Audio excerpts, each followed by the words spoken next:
Hey, what is going on, everybody? Welcome into this week's edition of my top waiver wire targets and streamable defenses for Week 12 of this NFL season. Hopefully, you guys should know the drill by now if you've been riding with me all season long. Just in case we have any late season first time listeners, my waiver wire targets give you my top quarterback, running back, wide receiver, tight end, and flex out of the week. As always, these players do have to have at least 50% roster availability, so there's a good chance that they're available for you out there on your markets. With that being said, going ahead and dive into this, I'm going to go with the guy that was supposed to be the fantasy darling of the season. Definitely was a disappointment, but maybe he's going to come through and finish strong in the final few weeks of the season. Anthony Richardson, he's available in 52% of the leagues. This past weekend had his best game passing, throwing for 272 yards and a touchdown. Obviously, what you love about Anthony as a fantasy quarterback is his rushing ability, which gives him a higher floor as an option every week. He had 10 rushes for 32 yards and 2 touchdowns. And this week, he does have a tough matchup going against the Lions, who have allowed the 5th fewest points per game against the quarterback position. But I still think with 6 teams on a bye week, if your quarterback's on a bye, I think he's worth a roll of the dice because we've seen how red hot this Lions offense has been, which means the Colts are going to have to put up points. They're probably going to have to play catch-up mode in this contest. So I think he's a sneaky play again this week, especially because, like I mentioned, his rushing ability and Shane. I'm going to lean into Shane Steichen's word that he's a starting quarterback going forward. So I don't expect him to get pulled, even if he were to struggle at the beginning of this game. My running back out of the week, you guys have probably been used to it at this point over this past month. I've been hammering this home as we get closer to the playoffs. If you have a playoff spot wrapped up, it's time to start thinking about, if you have running backs on your roster, finding their handcuffs on your bench, so you don't have to fight for those handcuffs if your starting running back gets hurt. One of those, if you are a fantasy football manager of DeAndre Swift, you're going to want to eventually get Roschon Johnson on your bench if he's available, especially with his roster availability. He's available in 92% of the leagues. This past weekend, he had 10 rushes for 33 yards and a touchdown, 1 reception for 8 yards on 1 target. Bears are going against the Vikings. I don't think he's playable as a flex play this week. The Vikings are allowing the 3rd fewest points per game, but again, you just don't want to get to your playoffs, right? And DeAndre Swift happens to get hurt the week before the playoffs, and you don't want to have to fight for Roschon Johnson. So if you're a DeAndre Swift manager in any of your leagues, I would definitely suggest starting to look at getting Johnson onto your bench. My wide receiver ad of the week, this is more for a depth purposes, just because of the volume of targets he's seen recently. But Elijah Moore for the Browns. He's available in 92% of the leagues. This past weekend, he had 6 receptions for 66 yards and a touchdown on 8 targets. He's actually gotten 8+ targets in his last 3 games. I don't think he's really playable this week, though, going against the Steelers defense, who have allowed the 7th fewest points per game against wide receiver. But the fact that he's gotten at least 8+ targets, I think he's worthy of a stash on your bench to see if he can continue to see these volume of targets every week. And if this Browns defense played like it did this past weekend against the Saints, that means the Browns are going to have to throw the ball a lot. And Jameis Winston's going to give his guys opportunities to put up points. So that's why I definitely think he's worth of a stash if you have some questionable people, wide receiver depth on any of your rosters. My tight end out of the week, I'm going with the old man in Washington, Zach Ertz. He's available in 67% of the leagues. This past weekend, he had 6 receptions for 47 yards and a touchdown on 7 targets.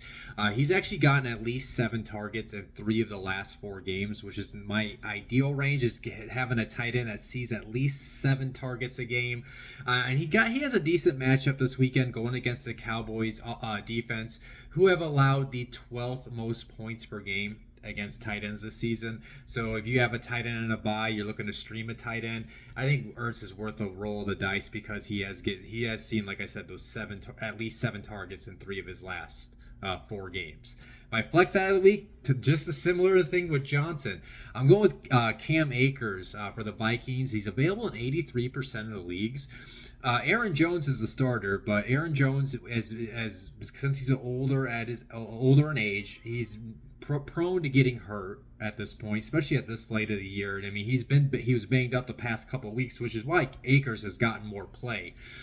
This past weekend, Akers had 10 rushes for 25 yards. He had 2 receptions for 11 yards and a touchdown on 2 targets. He's actually gotten at least 10 touches over the last 2 games. Now, he's got a decent matchup going against the Bears, who are like right there in the middle of the pack. I still don't think he's playable. It's just that if you have had Aaron Jones and you've been depending on him as your RB2 or a flex weekly start in your lineups, if you're about to make the playoffs, I definitely would suggest getting Akers, because Akers is already working within the offense. It's clear that the Vikings did not want to trust Ty Chandler as the backup guy, because they traded for Akers in the middle of the season. So again, if Aaron Jones gets hurt, you don't want to fight for Akers off the waivers, so I definitely would suggest stashing him on your bench as a handcuff option, just in case Jones would have to miss any time at any point for the remainder of the season. So yeah, those are my top waiver wire ads for week 12. Moving into my streaming defenses, I will say this. I thought a couple weeks ago was the worst streaming options. There's not a lot of great streaming options that qualify for my list. Hopefully you guys listened to my list last week and you picked up the Texans or the Dolphins, because, you know, the Texans are playing the Titans this week. Dolphins got the Patriots this week. I can't talk about them because they don't qualify for this list, because, again, for me to talk about them in depth, they have to have at least 50% roster availability. But there were a couple of my leagues where the managers dropped the Chiefs defense because they were playing the Bills. Well, if the Chiefs are out there, I would actually recommend going to get the Chiefs. Chiefs are playing the Panthers this week, and then next week on Black Friday, they're playing the Raiders. So you can stream them the next 2 games. With that being said, let's talk about the defenses that do qualify for this list. Again, they have to have at least 50% roster availability, so there's a good chance they're available in most leagues out there. With that being said, my number 1 streaming defense, I am going to go with the Commanders against the Cowboys. Commanders are available in 79% of the leagues right now. We saw what that Cowboys offense looked like last night against that Texans defense. Texans actually helped me pull off a major comeback in one of my leagues with how many points they scored for me. With that being said, why I like them as a matchup, this is a home game for Washington. The Commanders actually have the 5th most sacks in the NFL, and as we saw last night with the interceptions, that fumble return for the touchdown, Dallas has given the ball away. They're actually tied for the most giveaways this season. And why I like about picking up the Commanders this week as well, in week 13, they play the Titans. So you can stream the Commanders against the Cowboys this week, and then you can stream the Commanders against the Titans next week as well. My number 2 defense, going with the Bucs against the Giants. The Bucs are available in 87% of the leagues. In case you didn't hear, Daniel Jones was benched. They got Tommy DeVito, Tommy Cutlets, whatever you want to call him, back in the lineup. I don't think he's going to go crazy like he did last year. I would definitely not be worried about having him as the starting quarterback. With that being said, going against the Giants offense, who are tied for the 5th most giveaways, so there's that turnover potential for you. And why I like them too is they're also giving you a high floor option as well, because the Giants are scoring the fewest points per game in the NFL this season, only averaging 15.6 points per game.